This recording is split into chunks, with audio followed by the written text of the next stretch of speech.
Giriraj TV.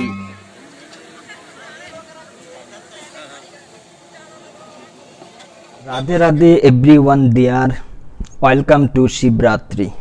Before starting the narration, I seek the blessing from eternal Guru in the form of Lord Shiva, who is all wisdom. By taking shelter of him, the divine snake called Basuki is universally adored. The great devotee Tulsidas said in Ramcharitra Manasa, Bhavani Shankaro Bandhe Shraddha Vishwasa Rupino Yabbang Bina na Pashyanti Siddha Santastamishwaram. That means I worship Shri Parvatiji and Shri Shankarji as the embodiment of faith and belief, without whom one cannot even see the God present within. And what to speak about Supreme Being Lord Shri Krishna, who is situated in Golokdham at a distance that is far beyond the concept of mundane measurement. This planet is under the control of goddess Durga, so it is called Devi Dham. And Lord Shiva is the guardian of the border of this material world. Neither one can stay here happily nor can surpass the border of this world freely without mercy of the divine couple Shiva Parvatiji. Hence, the worship of Shiva Parvati is very important, especially for devotees. But remember, Shiva Parvati worship is not for increasing worldly happiness, but for increasing spiritual power or Krishna Bhakti. Vaishnavanams Yatha Shambhu. Lord Shiva or Shambhu is greatest Vaishnav among the Vaishnavas. So, a Vaishnav can donate Vishnu or Krishna Bhakti to others, and getting the grace of Supreme Vaishnav Shiva means to be liberated for sure. Lord Shiva represents the aspect of the Supreme Being that continuously dissolves in order to recreate in the cyclical process of creation, preservation, dissolution and recreation of the universe. Lord Shiva is the third member of the holy Hindu Trinity, means Trimurti in Sanskrit tongue. The other two being Lord Brahma and Lord Vishnu, the three represent the three moods of material nature called Sattvic Guna, Rajasic Guna and Tamasic Guna.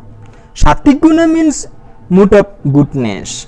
Rajasic Guna means mood of passion. Tamasic Guna means mood of ignorance.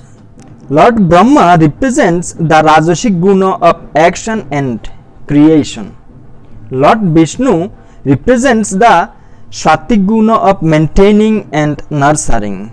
And Lord Shiva represents the Tamasic Guna of dissolving and ending. Owing to his cosmic activity of dissolution and recreation, the words destroyer and destruction have been erroneously associated with Lord Shiva. People fail to understand the true significance of his cosmic role. Creation sustains itself by a delicate balance between the opposing forces of positive and negative. When this balance is disturbed and sustenance of life becomes impossible, Lord Shiva dissolves the universe for creation of the next cycle, so that the unliberated individual souls, jivas, will have another opportunity to liberate themselves from bondage of this material world. In analogous cyclical process, winter is essential for spring to appear and the night is necessary for the morning to follow. A goldsmith does not destroy gold when he melts old broken gold and jewelry to create beautiful new ornaments. Lord Shiva is the Lord of mercy and compassion. He protects devotees from evil forces such as lust, greed, and anger. He compassionately grants boons, bestows grace, and awakens devotion in his devotees. He is quickly satisfied, hence known as Ashutosh. He is also quickly to anger, but equally quickly forgets it, just like a child. For this quality, he is also called Bholenath. Lord Shiva is the greatest Vaishnava, and his Ishtadevata is Bhagavan Sri Krishna or Sri Rama. In any lila of Lord Vishnu or Krishna, he is always present in one form or another and seeks ways to serve his beloved Lord. Being eternal God, his pastimes are also endless. There are many legends connected with Mahashivratri. Some say that on this day Lord Shiva sipped the deadly halahal poison, which was the first thing to be churned out at the time of the churning of the milk ocean, Sagar Manthan. Yet others say that it was the day on which the celestial river Ganga descended on the head of Lord Shiva. Hence he got the name Gangadhara. However, the most commonly accepted one relates that the divine wedding of Lord Shiva and Shakti Parvati took place on this auspicious night, Mahashivratri, the great night of Shiva. Legend goes that once Lord Shiva and his wife Shoti were returning from Sage Augustus ashram. After hearing the glories of Sri Rama's advent and his pastimes as a human being is ongoing. At that time Lord Rama was spending his exile period in the forest.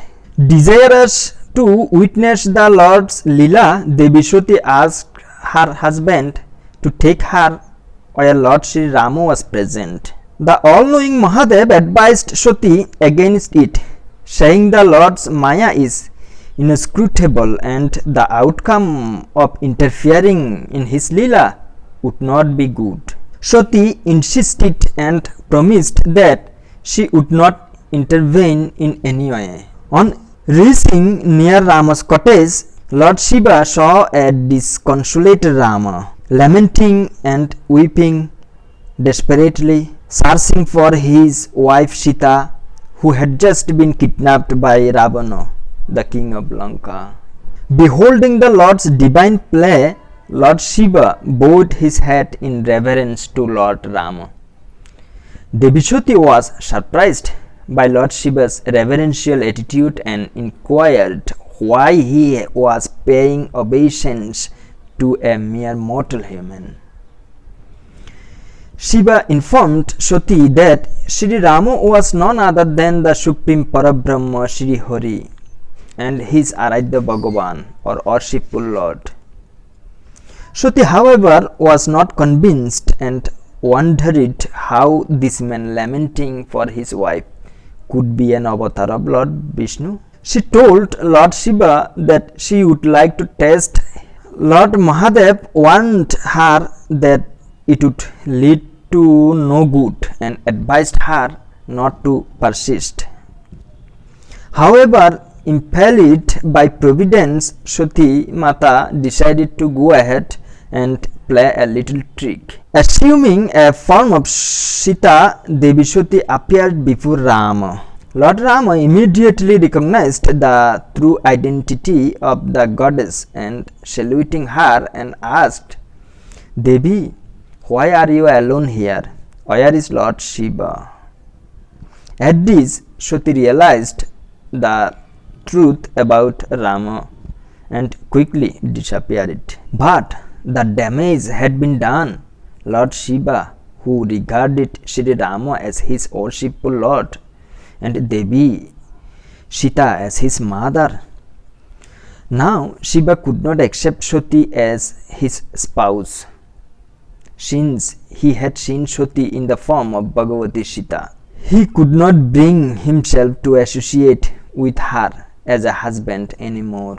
From that time, Shiva mentally renounced Sati as his wife. Mother Sati was disappointed with the change in her husband. Soon after, Lord Shiva went into a prolonged samadhi for next 80,000 years. Mother Sati faithfully continued to serve her divine Lord for all those long years, often shedding tears at Shiva's feet, wondering why he had chosen to absorb himself in samadhi rather than be with her. It is said that all of cosmic nature, the demigods, and even Lord Brahma and Lord Vishnu wept when Sati cried. Lord Vishnu, the maintaining power of creation, realized that something needed to be done to get Shiva and Sati back together again for the good of the worlds. With the best interests of the universe in mind, Sri Hari set the stage for a divine lila. Accompanied by all the demigods, rishis, siddhas, gandharvas and yakshas, Lord Vishnu and Lord Brahma appeared on Mount Kailash and prayed to Lord Shiva to awaken from his samadhi, as the whole of creation was suffering calamity and grief. Hearing their prayer, Ashutosh Mahadev opened his eyes and all breathed a sigh of relief. The gods urged Lord Shiva to consider Sati's plight and cohabit with her again. Mount Kailash and the entire universe reverberated with joy. It seemed all was well again. Soon after, Sati's father Daksha Prajapati, who always considered his son-in-law Shiva as an unworthy match for his daughter, organized a great yajna such as had never been performed before on the banks of the Ganga at Konkol in Haridwar in earthly planet. Under the influence of Maya and puffed up with pride, Daksha Prajapati did not care to invite Sati or Shiva to the grand sacrifice because he regarded Shiva as an uncouth hermit not deserving of the honor to sit at the same place where the leading luminaries of the celestial world would be present. But Sati very much wanted to go to her parental home to attend the yajna, to which she saw all the demigods, rishis, gandharvas and devas proceeding in their shining aerial vehicles with their respective spouses. She approached Shiva and put forth her proposal that although Daksha had not invited them formally, since he was after all her father, she did not require a formal invitation to go to her own home. Sensing what was to come, Lord Shiva tenderly told her that it was not appropriate to go when not invited, and in any case he would certainly not go. She could do as she pleased.